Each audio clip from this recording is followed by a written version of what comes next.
Hola, hola, ¿qué tal? Bueno, este es nuestro segundo episodio de esta trilogía de trastornos. Hoy hablaremos de los trastornos de conducta. Bien, en esta parte son trastornos externalizantes, es decir, son trastornos que llegamos a ver generalmente y muy evidentemente.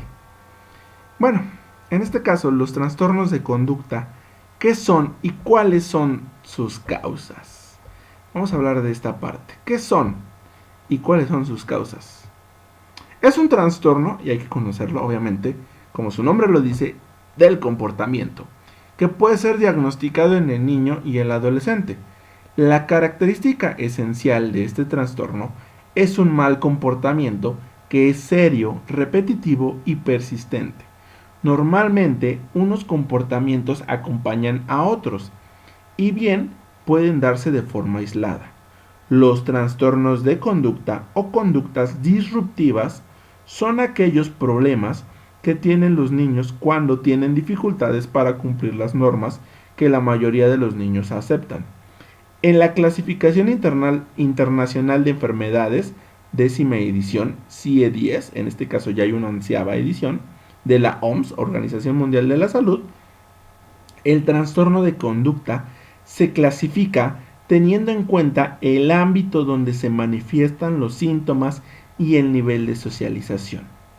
Los problemas de conducta en la infancia son uno de los motivos de consulta más frecuentes en los servicios de salud mental, es decir, con los psicólogos y psicopedagogos, realizada por padres o educadores, por las repercusiones en la familia y en el entorno social.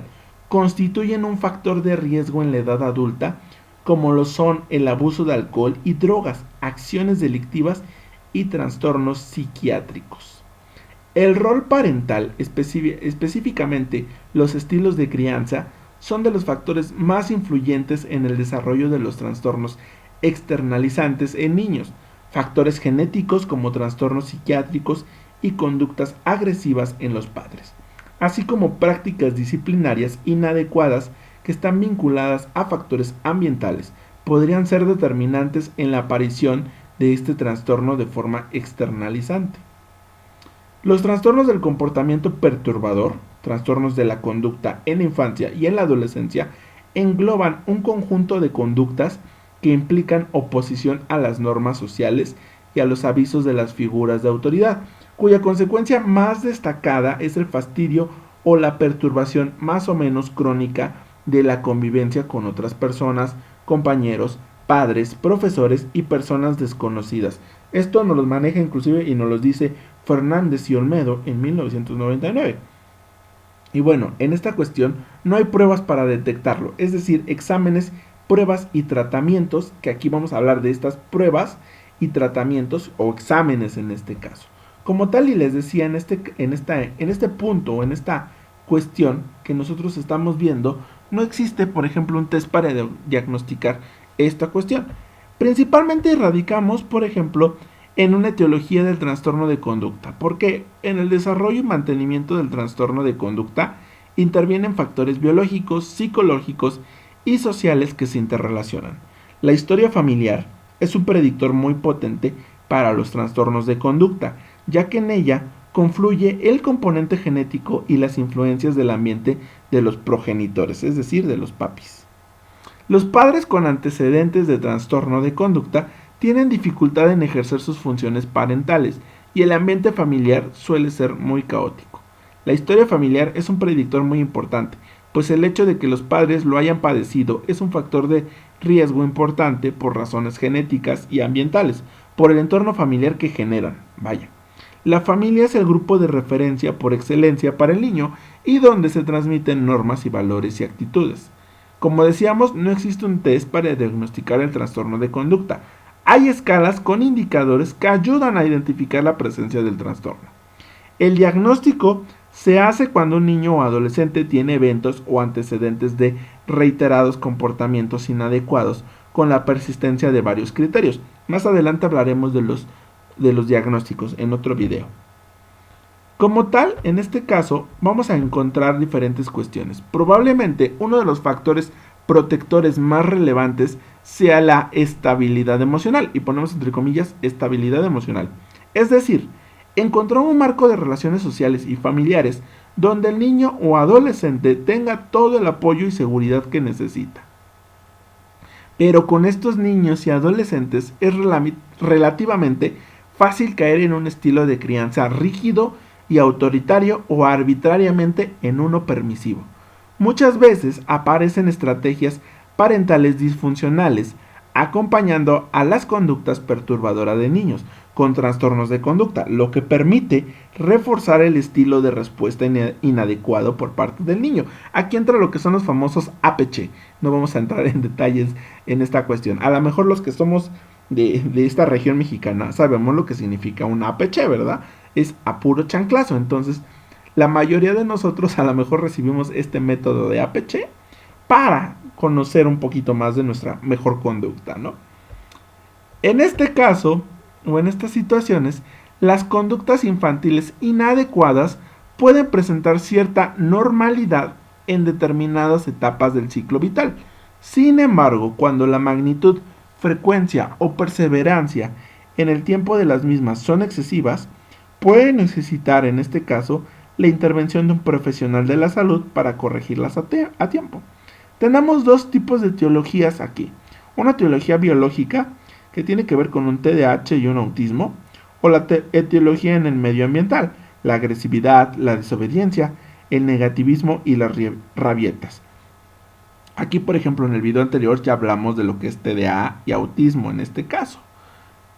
Un tratamiento que encontramos aquí, para que el tratamiento sea muy efectivo, se debe iniciar en la forma temprana. Es decir, los padres pueden aprender técnicas para ayudar a manejar la conducta problemática de su hijo e intervenir apropiadamente.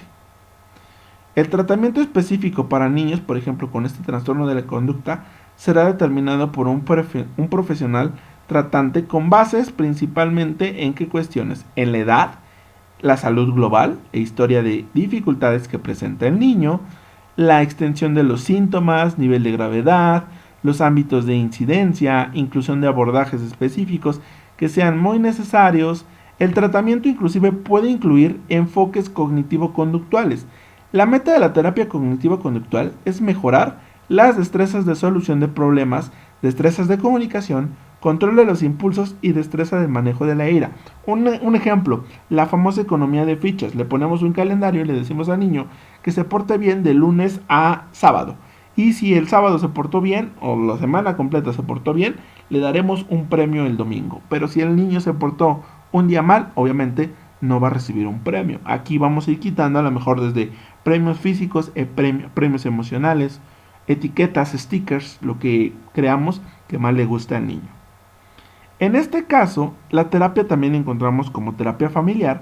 Con frecuencia esta se enfoca en hacer cambios dentro del sistema familiar, como mejorar las destrezas de comunicación e interacciones familiares.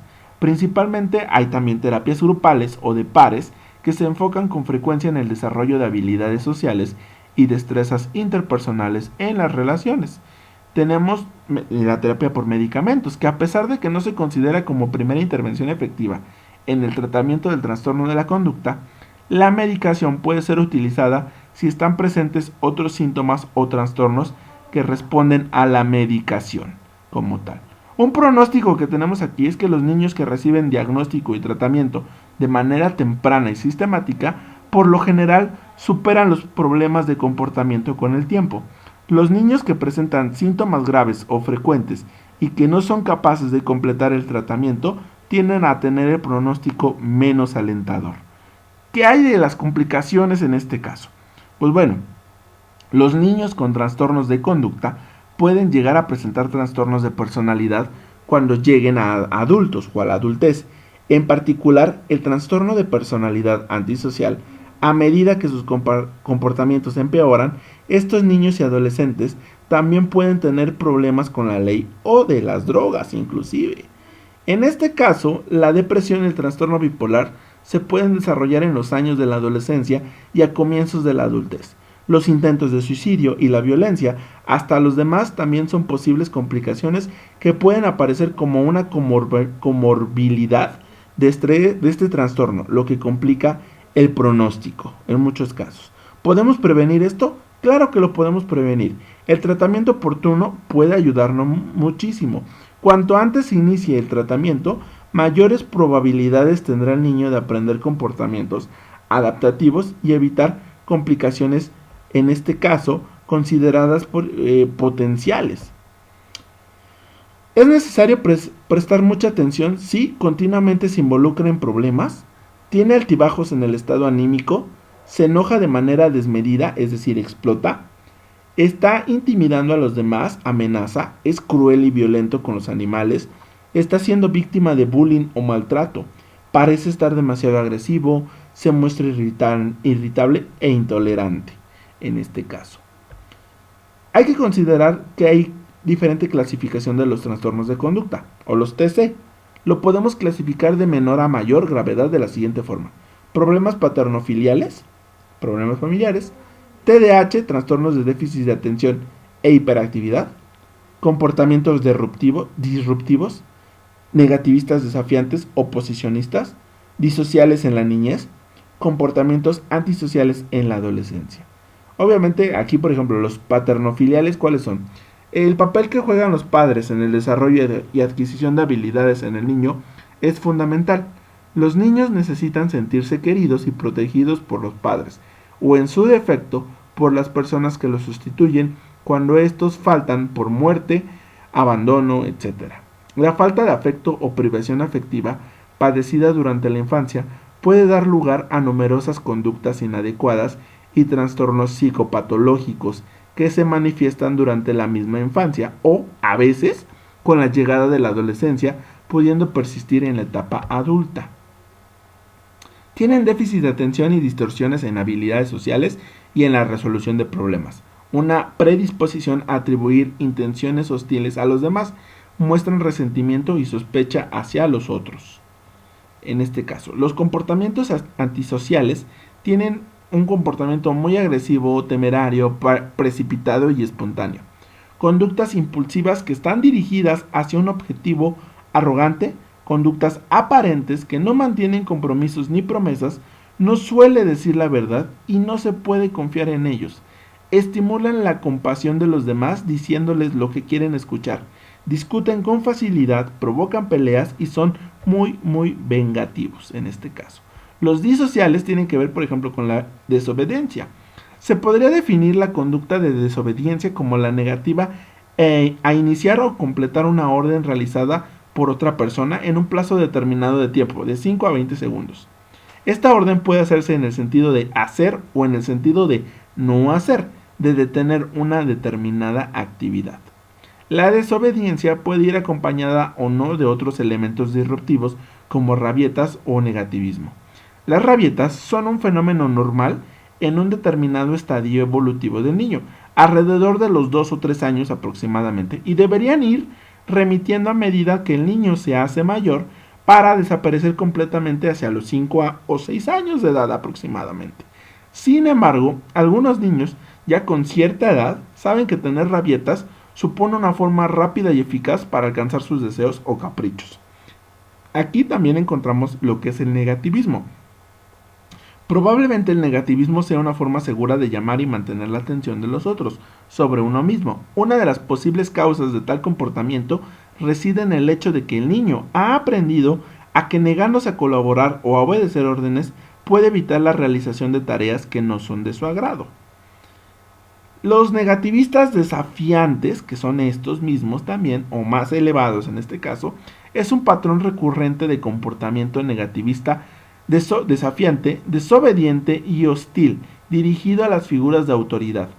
Accesos de cólera, en este caso mucha cólera, mostrándose iracundos y resentidos. Discusiones con adultos, llevar a cabo actos para molestar a otras personas, acusar a otros de sus propios errores o problemas de conducta. Las alteraciones deben ser de mayor frecuencia e intensidad. Deben causar un déficit en el funcionamiento social y académico. Es decir, son incumplidos, mentirosos, latosos, agresivos, groseros, desordenados, distraídos inclusive.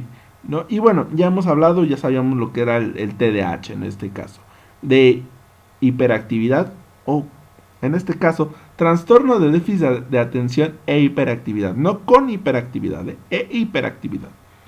Y como sabemos es biológico, es neurobiológico, provoca una desatención de destrezas importantes para el desarrollo académico, social y emocional, inclusive físico. Ya habíamos hablado en el video anterior de este mismo trastorno como tal.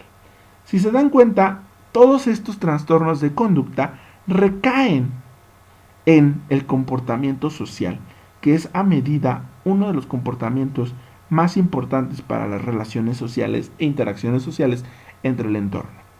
Es un punto importante que también nosotros como psicopedagogos debemos de buscar estrategias oportunas que nos ayuden a este tipo de trastornos. Pues bien, hasta aquí vamos a dejar el video del día de hoy, este video número 2 de esta trilogía de trastornos. No se pierdan nuestro siguiente video y último video, que será principalmente los trastornos de pensamiento. Eso sería todo. Regálenos un like, un comentario si les gustó. Síganos en nuestras redes sociales. Nos vemos próximamente. Que tengan una excelente mañana, día, tarde, noche, lo que sea. Hasta luego.